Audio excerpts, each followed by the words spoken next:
हम लोगों को सर सुबह में बोल रहे थे कि प्रमुख जी से बात करो, हम लोग कहाँ जाएंगे, बात जो है उनको ही बोलेंगे ना।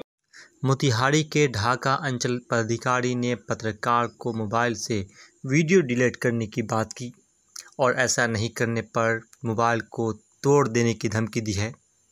जी हां, ये पूरा मामला मोतिहारी के ढाका थाना क्षेत्र के बड़ेवा मिडिल स्कूल का है, जहां लोगों की शिकायत को सेंटर के बाहर से कैमरे में कैद करने पर स्थानीय अंचल अधिकारी ने पत्रकार को वीडियो डिलीट करने की बात की और ऐसा नहीं करने पर उनके मोबाइल को तोड़ देने की धमकी दी है।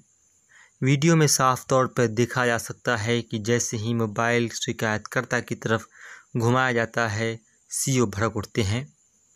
नजदीकी मुखिया से बात कीजिए, प्रमुख से बात कीजिए, खुलवाइए सब लोग अपना उठा लेंगे। हर मास्टर नहीं खोला बस अलग अलग दीजिए। हम लोगों को सर सुबह में बोल रहे थे कि प्रमुख जी से बात करो, हम लोग कहाँ जाएंगे, बात जो है उनको ही बोलेंगे ना।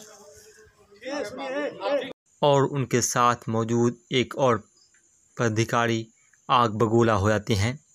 बस पत्रकार का कसूर यह है कि उन्होंने सच्चाई को सामने लाया और अपने मोबाइल में लोगों की समस्याओं को कैद करने की कोशिश करते हैं, लेकिन सीओ अपने आप को कानून से ऊपर समझते हुए पत्रकार के हाथ को पकड़ता है और उनके मोबाइल को छीनने की कोशिश कर फ़ोटो वीडियो डिलीट करने की कोशिश करता है, जिसमें वो नाकाम हो जाते हैं। तो ऐसे में सवाल है कि क्या क्वारंटाइन सेंटरों की सच्चाई को दिखाना और उस तरफ बड़े पदाधिकारी का ध्यान ले जाना गलत है? तो अब तक ढाका सीओ के खिलाफ प्रशासन ने क्या कार्रवाई की है?